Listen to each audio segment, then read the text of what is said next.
जय Hind dear student. आज का जो टॉपिक है कंजर्वेशन ऑफ चार्ज। बेटे, हम लोग इससे पहले किए थे प्रॉपर्टी ऑफ चार्ज, और प्रॉपर्टी ऑफ चार्ज में ही हमने कहा था कि कंजर्वेशन ऑफ चार्ज को लेकर हम एक सेपरेट लेक्चर बनाएंगे, और उस लेक्चर में हम लोग डिटेल में बात करने वाले हैं कि चार्ज कैसे कंजर्व होता है। तो उस लेक्चर को आज ही हम लोग यहाँ पर बात करने वाले हैं, उस लेक्चर के बारे में कि क्या होता है कंजर्वेशन ऑफ चार्ज। मुझे लगता है कि फिजिक्स का जो कोई भी भी जानता है तो उसे एक चीज जरूर पता रहती है, और वो है कंजर्वेशन ऑफ एनर्जी। हम कहते हैं 6, 7, 8, 9, 10 जितना भी जो भी स्टैंडर्ड में वो बच्चा जाता है, उस हर एक स्टैंडर्ड में कंजर्वेशन ऑफ एनर्जी मिलता जाता है। और फिर उस फिजिक्स का कुछ भी याद हो या ना हो, दो चीज बच्चे को जरूर याद रहता है। एक तो न्यूटन लॉ ऑफ मोशन, और दूसरा है कंजर्वेशन ऑफ एनर्जी। हर कोई बच्चा जानता है energy neither be create nor be destroy but we can also change one to another form. हर एक बच्चा जानता है और सब सुना देते हैं अच्छे से। बस उसी स्टेटमेंट को अगर आप याद रखे हुए हैं तो चार्ज में भी उसी को थोड़ा सा अगर आप यूज करेंगे तो चार्ज का कंजर्वेशन भी याद हो जाएगा आपको। तो चार्ज का कंजर्वेशन क्या होता है? Charge can neither be create nor be destroyed but we can also change one to another form. ठीक उसी तरीके से है ये। लेकिन मैं अगर इस डेफिनेशन को मुझसे अगर कोई पूछे कि आप कैसे इसको समझते हैं, तो मैं इसे मोर अप्रोप्रिएट तब मानूंगा जब यहां पर एक वर्ड लिखा हुआ होगा कि ये है सिंगल चार्ज। मैं तब इसे मोर अप्रोप्रिएट डेफिनेशन मानूंगा कि single charge can neither be create nor be destroy but we can also change one to another form. क्योंकि हम जानते हैं कि आज के टाइम पर अगर मैं केवल सिंगल ना लिखकर चार्ज से इस डेफिनेशन को देखूं, तो आज के टाइम पर हमें मालूम है कि पेयर ऑफ चार्जेज क्रिएट भी किया जा सकता है और उसे डिस्ट्रॉय भी किया जा सकता है, और उस चार्ज को हम उस चार्ज के मास को हम एनर्जी में भी कन्वर्ट कर सकते हैं आइंस्टीन के इक्वेशन से E=mc² से।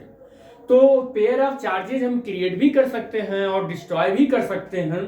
तो हमें अगर इस डेफिनेशन को लिखना है और बहुत अच्छे से लिखना है, तो हमें लगता है कि सिंगल जो है, इसके चार्ज के सामने जो सिंगल वर्ड लिखना है वो बहुत ही इंपॉर्टेंट है। क्योंकि हम जानते हैं कि सिंगल चार्ज ही एक ऐसा आइसोलेटेड चार्ज है जो ना तो किसी से इंटरेक्ट करेगा और ना ही किसी के इलेक्ट्रिक फील्ड या मैग्नेटिक फील्ड में अपनी अस्तित्व को खत्म कर पाएगा वो। तो सिंगल चार्ज इधर उधर भटकता रहेगा। तो मुझे लगता है कि सिंगल चार्ज लिखना बहुत सटीक रहेगा कंजर्वेशन ऑफ चार्ज में, कि single charge can neither be create nor be destroy. But अगर हम चार्ज सिंगल ना लिखकर केवल चार्ज ही लिखते हैं तो हमारी वहां पर जो मीनिंग होगी, हो सकता है पेयर ऑफ चार्जेज हो जाए। तो इससे भी उस कंजर्वेशन ऑफ चार्ज की थ्योरी थोड़ी सी इधर उधर हो सकती है। तो मैंने यहां पर लिख रखा है single charge can neither be create nor destroyed but can simply be transferred from one body to another body। और यही जो चीज है, this is called the principle of conservation of charge. यही जो है वो principle of conservation of charge है। हम ये चीज ये जानते हैं कि किसी बॉडी में को अगर हम चार्ज कर रहे हैं, चाहे वो किसी भी प्रोसेस से चार्ज करें, कोई बॉडी है और उसे किसी भी प्रोसेस से हम चार्ज करें, चाहे वो फ्रिक्शन मेथड हो और चाहे वो इलेक्ट्रोस्टैटिक्स इंडक्शन मेथड हो, किसी भी मेथड से अगर हम किसी बॉडी को चार्ज करते हैं तो हम इतना जरूर जानते हैं कि हमारा जो चार्ज है वो कंजर्व ही रहने वाला है। किसी भी बॉडी को चाहे जिस मेथड से हम चार्ज करें, हमारा चार्ज जो है वो कंजर्व ही रहने वाला है। कंजर्वेशन ऑफ चार्ज का जो लॉ है वो हमेशा वैलिड होगा, वो हर एक कंडीशन में वैलिड होगा। तो यहां पर मैंने उस बात को भी लिख रखा है कि in electrification by the friction and electrostatics induction friction and electrostatics induction, यहां इंडक्शन भी होगा, इंडक्शन द चार्ज, यहां पर होगा इस स्पेस में, the charge is produced by the transfer of electron from one body to another body. चाहे जब कभी भी हम क्या करेंगे, किसी एक बॉडी से दूसरे बॉडी पर चार्ज को लेकर जाएंगे या चार्ज को ट्रांसफर करेंगे, वो चाहे जिस मेथड से करें, चाहे फ्रिक्शन के मेथड से करें, चाहे वो इलेक्ट्रोस्टैटिक्स इंडक्शन मेथड से करें, तो हर एक कंडीशन में हमारा जो कंजर्वेशन ऑफ चार्ज है वो वैलिड होगा, वहां अप्लीकेबल होगा, वहां होल्ड होगा। तो इस रेफरेंस में जो ये हमारा स्टेटमेंट है, इस रेफरेंस में हम एक शॉर्ट पॉइंट लिख सकते हैं चार्ज के बारे में। वो क्या है? The net charge of an isolated system remains constant. मतलब किसी भी आइसोलेटेड सिस्टम का जो नेट चार्ज होता है वो कांस्टेंट होता है। और हम इस स्टेटमेंट को भी कई एग्जाम्पल से हम कर सकते हैं। और इस स्टेटमेंट के बाद हम एक चीज और भी कह सकते हैं चार्ज के बारे में, कि चाहे वो कोई फिजिकल प्रोसेस है, दुनिया का कोई भी फिजिकल प्रोसेस हो, और चाहे वो कोई भी केमिकल प्रोसेस है, the charge is the conserved in every physical and the chemical process. याद रखना कि चार्ज हमेशा क्या होता है? कंजर्व्ड होता है, कंजर्व होता है, चाहे वो कोई भी फिजिकल या केमिकल प्रोसेस हो। और हम इस स्टेटमेंट को कई सारे एग्जाम्पल के साथ हम प्रूव भी करेंगे। तो या हम यहाँ पर नोट भी कर लिए हैं कि we can prove this statement with the some experiment और द सम एग्जाम्पल। और वो कौन कौन से एग्जाम्पल हैं बेटे? हमने फर्स्ट एग्जाम्पल लिखा है यहाँ पर, ग्लास रॉड लिया है और सिल्क का एक हम कह सकते हैं कि मटेरियल लिया है, और उसके साथ हम एक्सपेरिमेंट कर रहे हैं ग्लास रॉड का और सिल्क के साथ। तो देख लेते हैं ये एग्जाम्पल लेकर हम समझते हैं कि कैसे हम इस स्टेटमेंट को प्रूव करें कि जो चार्ज है वो कंजर्व होता है, दुनिया का कोई भी फिजिकल प्रोसेस हो या केमिकल प्रोसेस हो, लेकिन चार्ज कंजर्व होता है। इस एग्जाम्पल से हम इस स्टेटमेंट को वेरीफाई करना चाह रहे हैं। तो हम बेटे क्या करें, क्या कर सकते हैं हम लोग कि अगर हम एक आइसोलेटेड सिस्टम माने, क्या माने हम बेटे? एक आइसोलेटेड सिस्टम माने। और उस हम आइसोलेटेड सिस्टम ही क्यों मान रहे हैं, इसके पीछे भी बहुत बड़ा कारण है। देखो, जो आइसोलेटेड सिस्टम मानने के पीछे यह है कि अगर मैं कोई एक चार्ज रखूं, मान लो ये पॉजिटिव नेचर का कोई चार्ज है, तो आइसोलेटेड मानने के पीछे कारण यह है कि ये आइसोलेटेड अगर चार्ज है तो इसका मतलब ये दुनिया की अब किसी भी बॉडी से इंट्रैक्शन अपना नहीं रख रहा है, ये किसी के भी फील्ड के इर्द गिर्द नहीं है, ना तो किसी मैग्नेटिक फील्ड का एहसास कर रहा है, ना तो इलेक्ट्रिक फील्ड का एहसास कर रहा है, ये अपने आप में अकेला है, हरफन मौला है ये। तो ऐसे चार्ज हम मानेंगे, तभी हमें पता चल पाएगा कि किसी भी फिजिकल या केमिकल प्रोसेस में हमारा जो चार्ज है वो कंजर्व रहने वाला है। तो हम इस रेफरेंस में दो चीज हम ले रहे हैं, एक तो ग्लास का रॉड ले रहे हैं बेटा, ग्लास का रॉड ले रहे हैं। अच्छा, एक चीज आपको और पता होना चाहिए कि ग्लास रॉड है तो जितने इस पे नंबर ऑफ प्रोटॉन है उतने ही नंबर ऑफ इलेक्ट्रॉन है। अच्छा, number of proton, number of electron अगर दोनों सेम है तो ये इलेक्ट्रिकली न्यूट्रल है, और इलेक्ट्रिकली न्यूट्रल है तो हम ये कह सकते हैं कि इस पर कंजर्वेशन ऑफ चार्ज जो है वो वैलिड है इलेक्ट्रिकली न्यूट्रल स्टेट में, क्योंकि ना तो कोई एक्सेस ऑफ चार्ज है और ना तो कोई यहाँ पर डिफेक्ट है चार्ज का। तो equal and opposite in nature of the charges of the in the glass rod, तो फिर यहाँ पर भी चार्ज कंजर्वेशन है। और अगर हम दूसरी एक जो बॉडी लिए हैं सिल्क की बात करें तो उसमें भी क्या है कि पॉजिटिव चार्जेज और नेगेटिव चार्जेस दोनों इक्वल एंड अपोजिट हैं, तो ये भी क्या है कि इस पर भी कंजर्वेशन ऑफ चार्जेस हैं। लेकिन हमें करना क्या है, इन दोनों को, एक मेरे पास जो ये रॉड है जिसका नाम मैंने ग्लास रॉड दे रखा है, इसको क्या करते हैं हम सिल्क पर रगड़ते हैं। ये सिल्क का मटेरियल है, ब्लैक वाला मैंने सिल्क का मटेरियल माना है, और ब्लू कलर का जो है बना रखा है ये ग्लास का रॉड माना है। तो इसको मैंने क्या किया, एक दूसरे के कांटेक्ट में ला के क्या किया, इससे रगड़ा है। तो रगड़ने पर क्या हुआ, फ्रिक्शन हुआ बेटे। और जब फ्रिक्शन हुआ तो फ्रिक्शन के दौरान क्या हुआ कि जो ग्लास है इसने कुछ अपने इलेक्ट्रॉन को लॉस कर दिया। ग्लास ने इलेक्ट्रॉन को लॉस किया और हमारा जो सिल्क है इसने इलेक्ट्रॉन को गेन किया। और बेटे याद रखना कि जितना इलेक्ट्रॉन ये लॉस करेगा उतना ही इलेक्ट्रॉन ये गेन करेगा। यह हमने जो प्रॉपर्टी ऑफ चार्ज में भी बता रखा है। तो यह हम इंट्रोडक्शनरी क्लास जो लिए थे उसमें भी बता दिए हैं कि क्या होने वाला है इसके साथ, कि जब इसको रब करते हैं तो इसके इलेक्ट्रॉन थोड़ा सा लूजली बाउंड होते हैं अपने न्यूक्लियस के साथ ग्लास के, तो ये इलेक्ट्रॉन को क्या कर देता है, रगड़ते हैं तो रूम टेम्परेचर पर, या रगड़ते हैं तो फिर इसमें से इलेक्ट्रॉन लॉस कर देता है, और जो इलेक्ट्रॉन को लॉस करता है वो पॉजिटिव चार्ज हो जाता है। तो अब हमारे पास क्या हुआ कि ये जो ग्लास रॉड है बेटा ये पॉजिटिव चार्ज हो गया। अब ये जो ग्लास रॉड है पॉजिटिव चार्ज हो गया, तो हमारा जो सिल्क है वो उसने इलेक्ट्रॉन को क्या कर लिया है, गेन कर लिया है। अब इलेक्ट्रॉन को उसने अगर गेन कर लिया है तो वो नेगेटिव चार्ज हो गया, यानी कि यहां पर क्या हुआ बेटे, एक्सेस ऑफ चार्ज हुआ है, एक्सेस ऑफ चार्ज हुआ है। और यहां पर क्या हुआ है, यहां पर लॉस ऑफ चार्ज हुआ है, यानी कि लॉस ऑफ चार्ज हुआ है ये। अब एक बात बताइए बेटा, यहां पर इलेक्ट्रिफिकेशन हुआ कौन से मेथड से, फ्रिक्शन मेथड से। अब आप यहां पर चेक करने वाले हैं कि charge is conserved in every physical and chemical process. यह एक फिजिकल प्रोसेस है क्योंकि फ्रिक्शन के थ्रू यहां इलेक्ट्रिफिकेशन किया है। अब चार्ज तो हो गया, तो आप चेक कर लो कि इधर का चार्ज और इधर का चार्ज इक्वल है कि नहीं है, आपको यही चेक करना है। तो भैया आपने जब इसको रगड़ा है तो जितना इलेक्ट्रॉन ये लॉस किया है, मान लो कि इसने कुछ लॉस किया होगा और इसने जो लॉस किया है वो Ze है, तो ये प्लस में होगा। और इसने कुछ गेन किया होगा, इसने जितना लॉस किया होगा उतना ही ये गेन किया होगा, तो जितना ये लॉस किया उतना ही गेन किया होगा। तो जो लॉस किया है उसको पॉजिटिव से लिखेंगे, जो गेन किया है उसे हम नेगेटिव से लिखेंगे। तो इसने जो लॉस किया Ze और इसने जो गेन किया वो भी Ze होगा, तो ये दोनों कैंसिल होके कितना आया, 0 आया। और इससे पहले भी तो ये जो एटम था वो इलेक्ट्रिकली न्यूट्रल था। इलेक्ट्रिकली न्यूट्रल का मतलब there are no excess of electron या डिफेक्ट ऑफ द इलेक्ट्रॉन, तो उस पर भी तो नेट चार्ज 0 था, क्योंकि हमें चार्ज तो पता है कि चार्ज क्या होता है। ये नहीं होता है कि किसी एटम के पास जितने नंबर ऑफ प्रोटॉन हो या जितने नंबर ऑफ इलेक्ट्रॉन हो वो चार्ज है, नहीं, ये नहीं होता है चार्ज।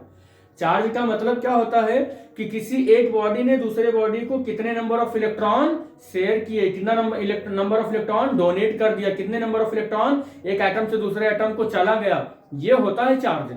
तो किसी एक एटम ने किसी दूसरे एटम को कितने नंबर ऑफ इलेक्ट्रॉन को दे दिया है वो क्या शो करता है, उस एटम के लिए चार्ज बन जाता है।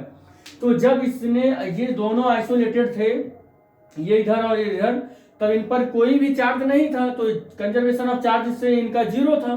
लेकिन जब फ्रिक्शन के दौरान इन पर चार्ज आया, फ्रिक्शन एक दूसरे को के ऊपर रगड़े तो चार्ज आया, तो अब क्या हो गया कि इस पर Ze चार्ज आया, इस पर -Ze चार्ज आया, फिर से हम नेट चार्ज निकाले तो फिर 0 आ गया।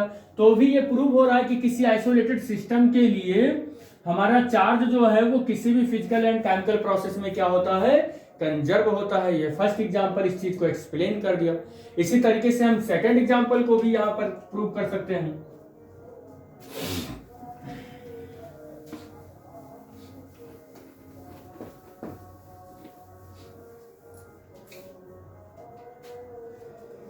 देखिए रेडियो की बहुत इंटरेस्टिंग एग्जांपल है बेटे, ये बहुत इंटरेस्टिंग एग्जांपल है।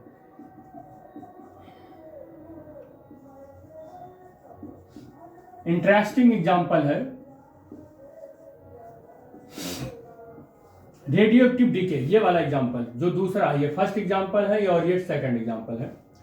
रेडियो एक्टिव डीके, तो रेडियो एक्टिव डीके में हम हमारे पास सपोज कर लेते हैं कि एक रेडियो एक्टिव डीके में यूरेनियम है, यूरेनियम का एटम है और जो 92 एटॉमिक नंबर होता है और 238 इसका एटॉमिक वेट होता है। अब ये हमें मालूम है कि ये अगर 92 है तो हम इसे Z से लिखते हैं, ये सारी चीजें बहुत कॉमन है, ये सबको पता है, और इससे एटॉमिक वेट को कैपिटल A से लिखते हैं। बेटे इस यूरेनियम से जब कोई एक डीके होगा और कोई भी पार्टिकल अल्फा बीटा और गामा में से कुछ भी डीके हो सकता है, तो मैं यहां पर ये मानकर चलता हूं कि एक अल्फा पार्टिकल डीके हो गया, मैं इस अल्फा डीके मान रहा हूं। तो अगर अल्फा पार्टिकल डीके हुआ तो आपको पता होना चाहिए कि अल्फा पार्टिकल किसी भी न्यूक्लियस से जब निकलता है तो एटॉमिक नंबर में 2 की कमी हो जाती है तो ये 90 हो गया। एटॉमिक वेट में 4 की कमी हो जाती है तो ये 234 हो गया। अब ये क्या बन गया, थोरियम बन गया, ये थोरियम बन गया। और अपने साथ इसने जब अल्फा पार्टिकल को डिके किया, और अल्फा पार्टिकल क्या है बेटा, हीलियम का न्यूक्लियस है, तो 2 और He और ये 4 हो गया। ये रेडियोएक्टिव डिके का एक रिएक्शन है। अब बेटे आप इसको चेक कर लो, आप चेक कर लो तो आप क्या पाते हो कि टोटल देखिए इसका जब ये 92 देखा तो ये एटॉमिक नंबर है, और ये एटॉमिक नंबर में अगर एक इलेक्ट्रॉन के पास ई चार्जेज हैं तो इसके पास 92 चार्ज हो गया। और कब के लिए हो गया, कब के लिए हो गया 92 charge, before the event, event होने से पहले का चार्ज हो गया ये, तो बिफोर द इवेंट 92 इलेक्ट्रॉन हो गया। अब इधर का देख लेते हैं आफ्टर इवेंट, आफ्टर इवेंट देख लेते हैं। आफ्टर इवेंट में चार्ज देख लो आप, तो आप क्या देखते हो आफ्टर इवेंट में कि इसके पास कितना चार्ज होता है, 90 ई हो गया ये, क्योंकि हमने माना है कि एक इलेक्ट्रॉन के पास ई चार्ज है तो 90 इसका एटॉमिक नंबर है तो 90 हो गया। और इधर के लिए क्या हो जाएगा, 2e हो गया। अब आप इसको ऐड करोगे तो 92e हो गया। और इधर वाला क्या आया था, 92 इधर का भी आया था। तो आपने क्या देखा कि इवेंट होने से पहले का नंबर ऑफ चार्जेस और इवेंट होने के बाद का नंबर ऑफ चार्जेस दोनों क्या है, इक्वल है। अब दोनों इक्वल है तो यहां पर भी क्या हो रहा है, फिर से charge is conserved every physical and chemical process. फिर से हमने, और इवेंट कौन सा प्रोसेस लिया था अब की बार हमने रेडियोएक्टिव डीके का एग्जांपल लिया था। अब की बार हमने रेडियोएक्टिव डीके का एग्जांपल लिया था, और रेडियोएक्टिव डीके के एग्जांपल से एक इवेंट हमने जो सोचा कि यूरेनियम से एक अल्फा पार्टिकल निकलता है तो देखते हैं कि चार्ज कंजर्व होता है कि नहीं होता है। तो इससे भी प्रूफ हो गया कि रेडियोएक्टिव डीके में भी चार्ज कंजर्व रहता है। इसके बाद हमारा एग्जांपल है डिस्कवरी ऑफ न्यूट्रॉन। देख लेते हैं कि न्यूट्रॉन की अगर डिस्कवरी हुई थी तो क्या उसमें भी चार्ज, यहाँ पर न्यूट्रॉन, डिस्कवरी ऑफ न्यूट्रॉन से मतलब यह है कि किसी भी एलिमेंट से या किसी मटेरियल से कोई पार्टिकल जब निकलता है तो भी क्या चार्ज हमारा कंजर्व होता है कि नहीं होता है, तो वो भी हम लोग चेक कर लेते हैं।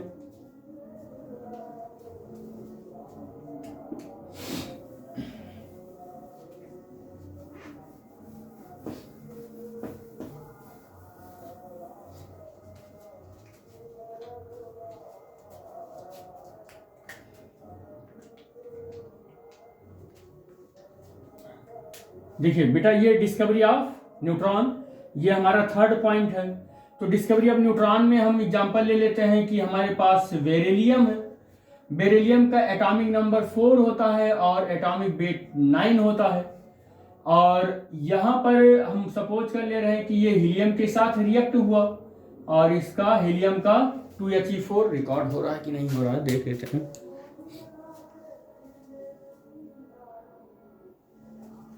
और ये बेटा जब रिएक्ट करेगा ये, तो यहां पर कार्बन हो जाएगा और C, और ये 12 हो जाएगा और प्लस, और 0N1 हो जाएगा। बेटे हमें मालूम है कि इसी को तो न्यूट्रॉन कहते हैं, आपको भी तो मालूम है ये न्यूट्रॉन है, ये न्यूट्रॉन है, यही तो न्यूट्रॉन है। और ये कार्बन है, ये बेरिलियम है, ये हीलियम है। अब आप देख रहे हैं कि यहां पर अगर बेरिलियम के पास 4 क्या है, यहां पर चार्जेस हैं। अगर एक चार्ज की एक यूनिट अगर हम लें और उसको स्मॉल ई बोलें तो इसके पास कितने चार्जेस हैं, ये 4e है, और इसके पास कितने हैं, 2e है। ये कब के लिए है, बिफोर द इवेंट, इवेंट होने से पहले का चार्ज है ये। तो ये टोटल कितने बन रहे हैं, 6e बन रहा है। यहां पर अगर देखें तो इसके पास कितने हैं, 6e और प्लस ये 0। अब भी इसके पास कितने चार्जेस बन रहे हैं, 6e बन रहे हैं। और आप देख लो आप, ये क्या है, बिफोर द इवेंट, और ये क्या है, आफ्टर द इवेंट। अब भी हमारा चार्ज कैसा है, कंजर्व है। तो हमारा ये थर्ड जो एग्जाम्पल है डिस्कवरी ऑफ न्यूट्रॉन, ये भी प्रूव कर रहा है कि चार्ज हमेशा क्या हो जाता है, किसी भी फिजिकल या केमिकल प्रोसेस में कंजर्व ही रहता है। तो यहाँ पर भी हमने देखा कि यहाँ पर एक न्यूट्रॉन जनरेट हुआ किसी एक रिएक्शन में, और उसमें भी हमने देखा कि चार्ज हमेशा क्या हो रहा है, कंजर्व हो रहा है। तो चार्ज किसी भी फिजिकल या केमिकल रिएक्शन में कंजर्व ही होता है। और भी मेरे पास बहुत सारे एग्जाम्पल हैं, तो ये एग्जाम्पल भी कर ही लेते हैं।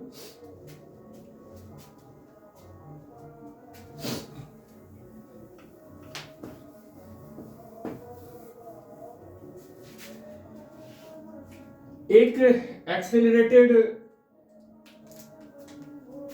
प्रोटॉन है, और आपको पता है प्रोटॉन का मतलब क्या है, 1p1, या हम इसी को कहें कि एक हमारे पास हाइड्रोजन एटम है, और हाइड्रोजन एटम ने क्या किया है, एक इलेक्ट्रॉन को दे दिया है किसी को। अब ये क्या हो गया, 1 या H+ बन गया, ये क्या हो गया, H+ बन गया।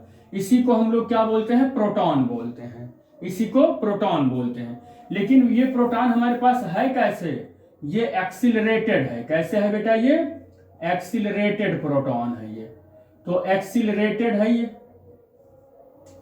अब अगर ये एक्सिलरेटेड है और ये क्या हो रहा है, ये बम्बार्डेड करवाया जा रहा है, तो ये किसके ऊपर करवाया जा रहा है, कैल्शियम के ऊपर करवाया जा रहा है।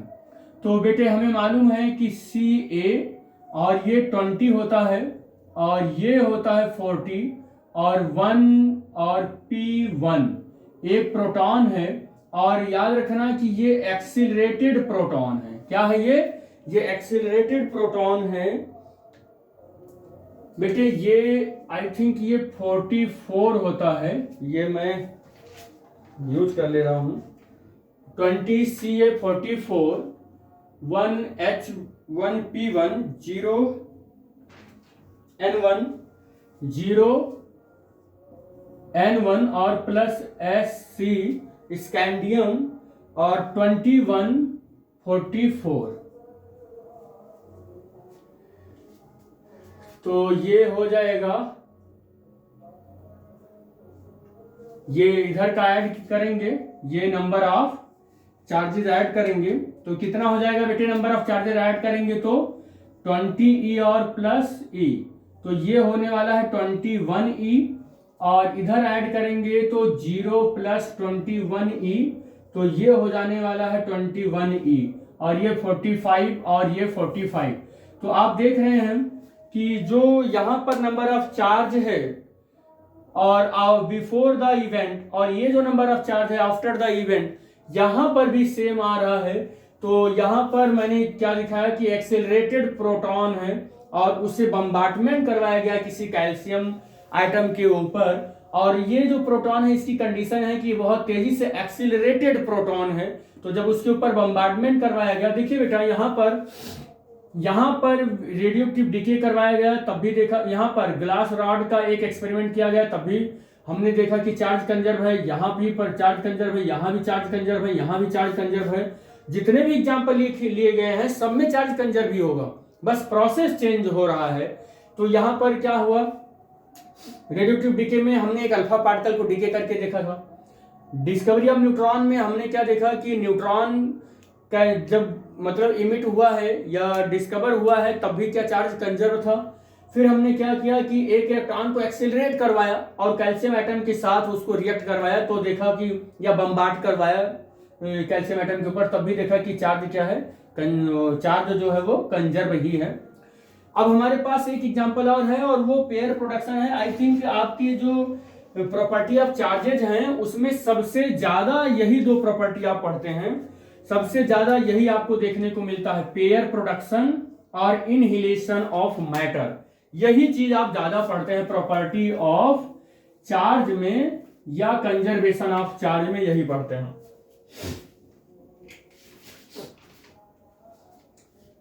बेटे पेयर प्रोडक्शन ये चीज है, पेयर का मतलब होता है युग्म, युग्म इसका मैं लिख दे रहा हूं, युग्म उत्पादन होता है, युग्म उत्पादन।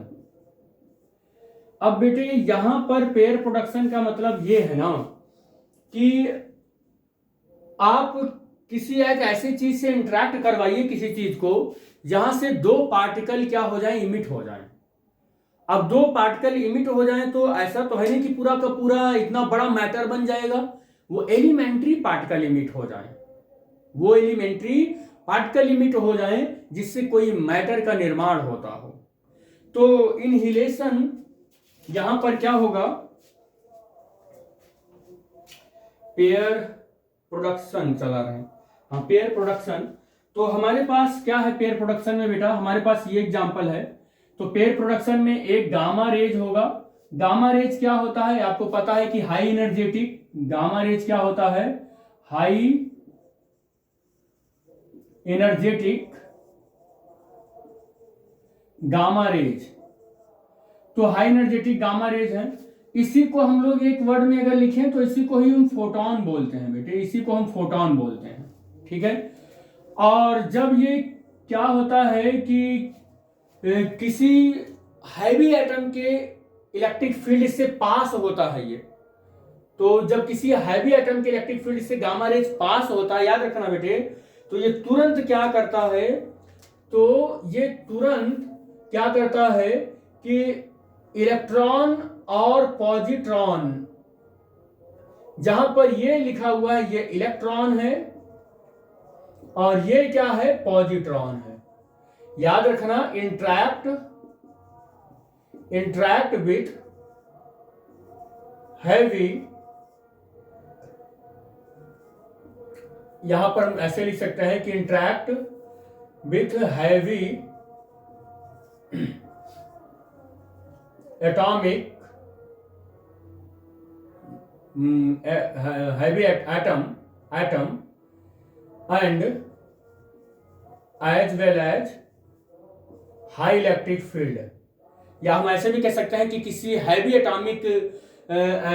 एटम्स के इलेक्ट्रिक फील्ड में से पास होता है या इंटरेक्ट होता है गामा रे, तो वो क्या करता है, इलेक्ट्रॉन और पॉजिट्रॉन दो पार्टिकल को इमिट कर देता है।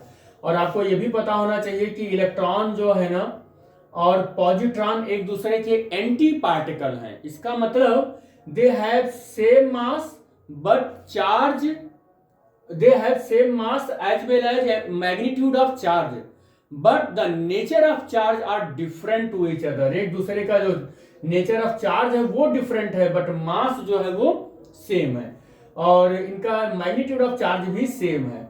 तो जब कभी भी हम क्या करते हैं कि किसी हैवी एटॉमिक नंबर वाले एटम के इलेक्ट्रिक फील्ड से गामा रेज को पास करवाते हैं या इंटरेक्ट करवाते हैं, तो हम क्या लिखते हैं कि दो हमारे पार्टिकल इमिट हो जाते हैं जिसे हम इलेक्ट्रॉन और पॉजिट्रॉन कहते हैं। तो अब आप देख लीजिए बेटे कि जो गामा रेज है इसके पास कोई चार्ज नहीं होता है, नो चार्ज, कोई चार्ज नहीं होता है, इसके पास कोई चार्ज नहीं होता है, और इलेक्ट्रॉन पर 1.6 into 10 to the power minus 19 coulomb का चार्ज होता है और इस पर 1.6 into 10 to the power minus 19 coulomb का चार्ज होता है। अब बात बताइए बेटा कि इस पर पॉजिटिव चार्ज, इस पर नेगेटिव चार्ज, इस पर नो चार्ज। अब यहां पर क्या करने वाले हो आप, इसी को स्मॉल ई कहते हैं, उसी को स्मॉल ई कहते हैं, या एलिमेंट्री चार्ज कहते हैं, या फंडामेंटल चार्ज कहते हैं। इसी वैल्यू को हम स्मॉल ई से इंडिकेट करते हैं।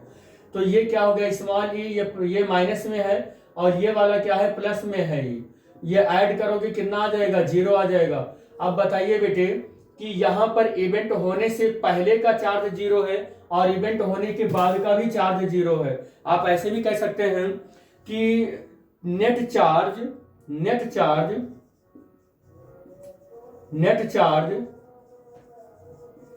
बिफोर द इवेंट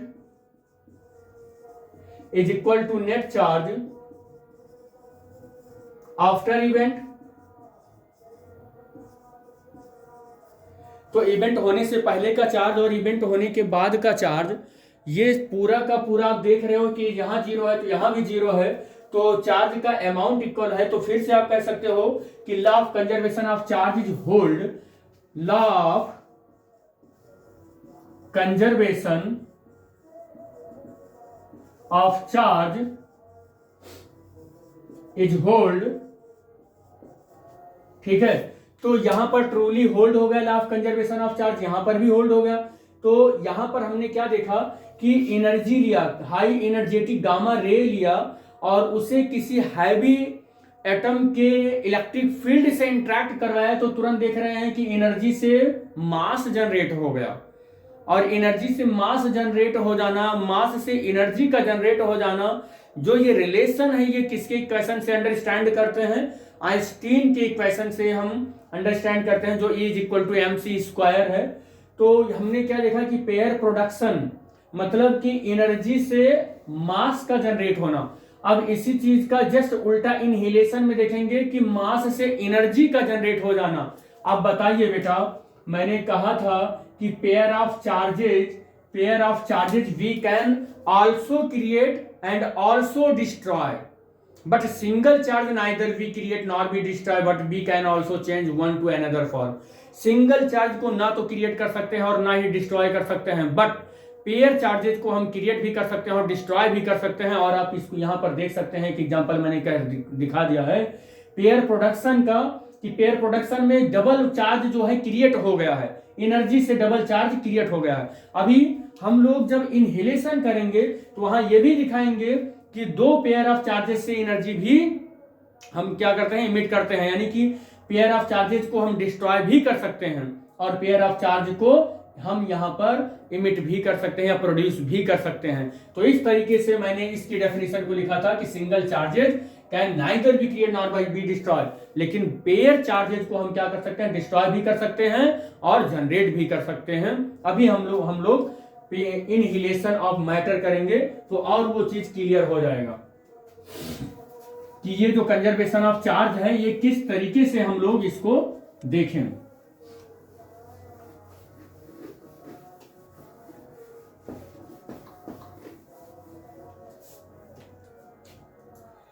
इनहिलेशन में बेटा हमें क्या देखना है, इससे बोलते हैं युग्म विनाशी। इसको हम अगर लिखना चाहें तो हम लिख सकते हैं युग्म विनाशी। युग्म विनाशी क्या होता है कि हम लोग एक इलेक्ट्रॉन लें और एक पॉजिट्रॉन लें। ये इलेक्ट्रॉन है और ये पॉजिट्रॉन है, और इससे हम दोनों को इंटरेक्ट करवाए, पास लेकर आए, तो क्या देख रहे हैं कि गामा रेज बन गया। तो हाई एनर्जेटिक गामा रेज बन गया, ये हाई एनर्जेटिक गामा रे हो गया, ये हो गया, जिस पर नो चार्ज, कोई भी चार्ज नहीं होता है, जीरो चार्ज होता है। और यहां पर अगर प्लस ई है, यहां पर माइनस ई है, और यहां पर अगर ये दोनों एक प्लस एक माइनस, यहां पर माइनस ई है और यहां पर प्लस ई है, तो जुड़कर इसका भी चार्ज जीरो हो जाएगा। कंजर्वेशन ऑफ चार्ज फिर से लागू हो गया। इवेंट होने से पहले का चार्ज और इवेंट होने के बाद का चार्ज, दोनों चार्ज अगर कंजर्व है तो law of conservation is hold, दोनों ओर का चार्ज सेम है। तो इस यहां पर आप देखिए युग्म विनाशी, देखो यहां पर युग्म विनाशी, देखो दो चार्ज, दो मास लिया है यहां पर, और यहां पर क्या हो रहा है, एनर्जी में उसको कन्वर्ट कर रहे हैं, मास को एनर्जी में कन्वर्ट कर रहे हैं, और charge of conservation of charge को भी वैलिड करवा रहे हैं। तो और आप पेयर प्रोडक्शन में क्या देखे थे कि गामा रेज लिया था, गामा रेज ने क्या किया था, एक इलेक्ट्रॉन और एक पॉजिट्रॉन को इमिट कर रहे थे। तो आप देखिए, आप यहां ध्यान से कि पेयर ऑफ चार्जेस को हम क्या कर रहे हैं, पेयर ऑफ चार्जेस को यहां पर हम क्या कर रहे हैं बेटे, इमिट कर रहे हैं या प्रोड्यूस कर रहे हैं। क्या कर रहे हैं, प्रोड्यूस्ड कर रहे हैं। और यहां पर देखो क्या कर रहे हैं, हम क्या कर रहे हैं, पेयर ऑफ चार्ज को हम क्या कर रहे हैं, यहां पर डिस्ट्रॉय कर रहे हैं, डिस्ट्रॉयड, यहां पर देखो आप। तो अब बताइए कंजर्वेशन ऑफ चार्ज का रूल कैसे आप लिखेंगे, पेयर चार्जेज लिखेंगे कि सिंगल लिखेंगे, क्योंकि हमें तो पता हो गया कि इनहिलेशन में हम पेयर ऑफ चार्जेज को क्या करते हैं, पेयर ऑफ चार्जेज को इनहिलेशन में पेयर ऑफ चार्जेज को हम क्या करते हैं, एनर्जी में कन्वर्ट कर देते हैं, और पेयर प्रोडक्शन में हम क्या करते हैं कि एनर्जी को हम मास में कन्वर्ट कर देते हैं। तो पेयर चार्जेज यानी युग्मित चार्ज हम उत्पन्न भी कर सकते हैं और उसको नष्ट भी कर सकते हैं, लेकिन कभी भी आइसोलेटेड चार्ज, सिंगल चार्ज, या हम इसी को आइसोलेटेड चार्ज भी कह सकते हैं, सिंगल चार्ज, या हम इसी को आइसोलेटेड चार्ज कहें, आइसोलेटेड चार्ज को ना तो कभी क्रिएट कर सकते हैं और ना ही कभी हम उसको उत्पन्न कर सकते हैं। This is the very important fact, बहुत ही इंपॉर्टेंट फैक्ट है बेटा कि पेयर प्रोडक्शन और इनहेलेशन। और ये हमारे 12th में या हम ज्यादातर देखते हैं कि जब कभी भी कंजर्वेशन ऑफ चार्ज होता है ना तो यही दोनों लिखे हुए होते हैं, लेकिन एग्जैक्ट उसकी जो डेफिनेशन है वो एप्रोप्रिएट तरीके से एक्सप्लेन तो रहती है, लेकिन उसको समझने के लिए जो एक्स्ट्रा ऑर्डिनरी चीज चाहिए वो हम लोग इफर्ट नहीं लगा पाते हैं। ऐसा मैं नहीं कहूंगा कि कोई समझा नहीं पाता है या समझ नहीं पाते हैं, उसे समझने के लिए बस थोड़ा सा उसमें ध्यान देना है कि एक्चुअल में पेयर प्रोडक्शन क्या होता है और इनहेलेशन होता क्या है। पेयर प्रोडक्शन क्या करता है कि एनर्जी को मास में कन्वर्ट कर दिया, लेकिन कैसे, युग्मित मास में कन्वर्ट किया। इनहेलेशन क्या कहता है कि यहां पर दो मास को कन्वर्ट कर दिया एनर्जी में, यानी कि मास को एनर्जी में जब कन्वर्ट किया गया तो उसे युग्म विनाशी कहा गया, इनहेलेशन ऑफ मैटर कहा गया। और जब कभी भी एनर्जी को मास में कन्वर्ट किया गया तो इसे कहा गया कि युग्म उत्पादन है। तो हम देख रहे हैं कि पेयर, यहां पर हम ये देख रहे हैं कि जो चार्ज है उसे हम बर्बाद भी कर सकते हैं और चार्ज को इमिट भी कर सकते हैं। तो हम यहाँ पर इसी तरीके से डेफिनेशन लिखेंगे कि आइसोलेटेड चार्ज जो है ना तो क्रिएट कर सकते हैं ना तो उत्पन्न कर सकते हैं, जबकि ये पॉसिबल है कि युग्मित चार्ज को हम क्रिएट भी कर सकते हैं और बर्बाद भी कर सकते हैं, यानी कि पेयर ऑफ चार्जेस को इमिट भी कर सकते हैं और उसे डिस्ट्रॉय भी कर सकते हैं। तो इस तरीके से कंजर्वेशन ऑफ चार्ज की जो थ्योरी है वो हमें दिमाग में आनी चाहिए, हमारे दिमाग में आनी चाहिए। एक नेक्स्ट पॉइंट हमने यहाँ पर बढ़ा दिया है और ये आई थिंक ये 12th स्टैंडर्ड पर नहीं मिलता है। तो ये पॉजिट्रोनियम क्या होता है पहले तो हम यही देखें, उसके बाद हम देखेंगे कि ये कैसे कंजर्वेशन ऑफ चार्ज को फॉलो करता है। पॉजिट्रोनियम को समझने के लिए सबसे पहले हमारे दिमाग में एक चीज होना चाहिए कि हाइड्रोजन क्या चीज होता है। तो हाइड्रोजन में हमें पता है कि मोस्ट सिंपलेस्ट एटम है और जिसमें एक प्रोटॉन है और एक इलेक्ट्रॉन है, न्यूट्रॉन उसमें नहीं है। तो पॉजिट्रोनियम की पहले हम डेफिनेशन ही लिख लें, इसकी डेफिनेशन क्या होती है।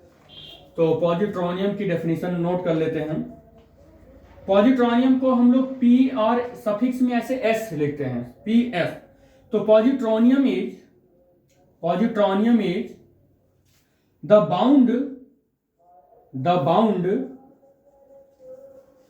System of particle, electron and its antiparticle। अब इलेक्ट्रॉन का एंटी पार्टिकल हमारे पास E+ हो जाएगा, एंटी पार्टिकल जिसे हम लोग पॉजिट्रॉन भी कहते हैं। इट्स लाइक या हम it is like a hydrogen atom. तो पॉजिट्रोनियम के लिए ये हमें चाहिए था। यहां पर हमने बाउंड एटम नहीं कहा, और हमें ये पता है कि ये इलेक्ट्रॉन है और ये पॉजिट्रॉन है। इलेक्ट्रॉन का अगर हम एंटी पार्टिकल की बात करें तो ये पॉजिट्रॉन ही होगा, ये बेटे इलेक्ट्रॉन होगा। ये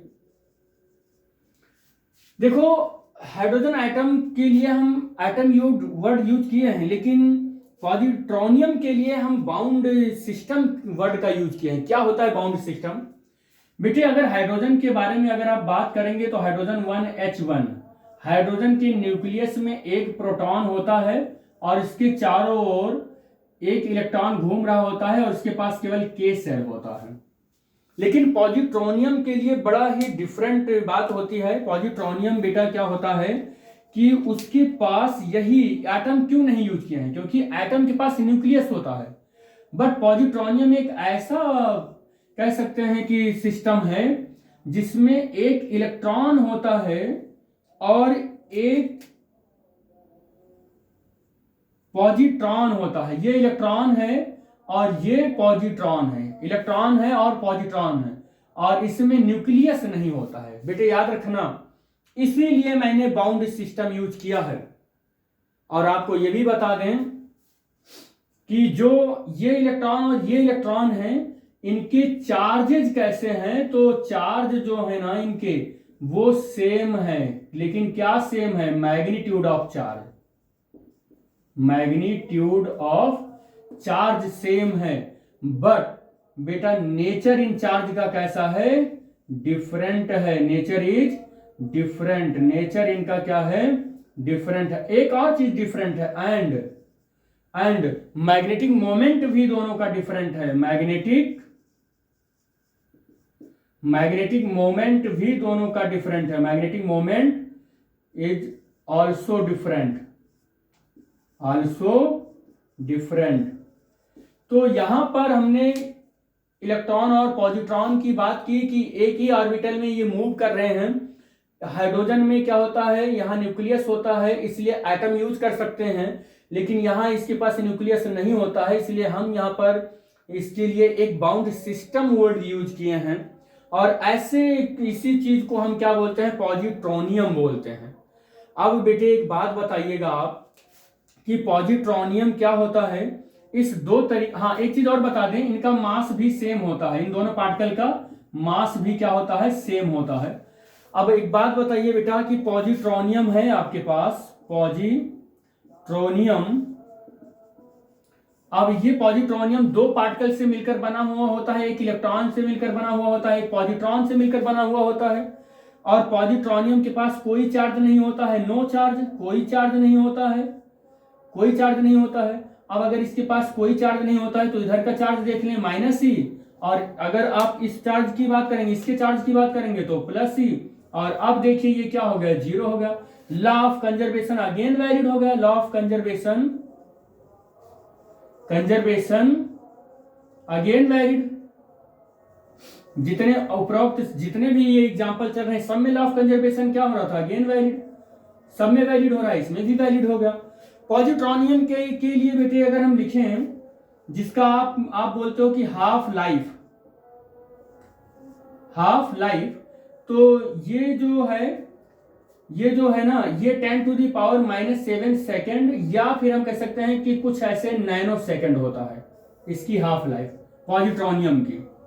तो ये थोड़ा सा इंफॉर्मेशन रहा है पॉजिट्रोनियम से रिलेटेड, बस इतना आप याद रखना कि ये हाइड्रोजन लाइक है, हाइड्रोजन नहीं है। ये बहुत से लोग इसको बोल देते हैं पॉजिट्रोनियम हाइड्रोजन है, नहीं हाइड्रोजन नहीं है भाई। हाइड्रोजन के पास क्या होता है, एक सेंटर होता है, और उस सेंटर के अंदर जो है ना वो प्रोटॉन होता है, या कह सकते हैं न्यूक्लियस होता है, न्यूक्लियस के अंदर प्रोटॉन होता है। लेकिन इसके पास न्यूक्लियस ही नहीं होता है, तो न्यूक्लियस नहीं होता है तो यहां पर चार्ज का होना ही पॉसिबल नहीं है। तो एक ऑर्बिटल होता है, उस ऑर्बिटल में हमारा पॉजिट्रॉन और इलेक्ट्रॉन दोनों रोटेट करते रहते हैं, दोनों का मास सेम होता है, मैग्नीट्यूड ऑफ चार्जेस सेम होते हैं, बट नेचर चार्ज का डिफरेंट होता है और मैग्नेटिक मोमेंट डिफरेंट होता है।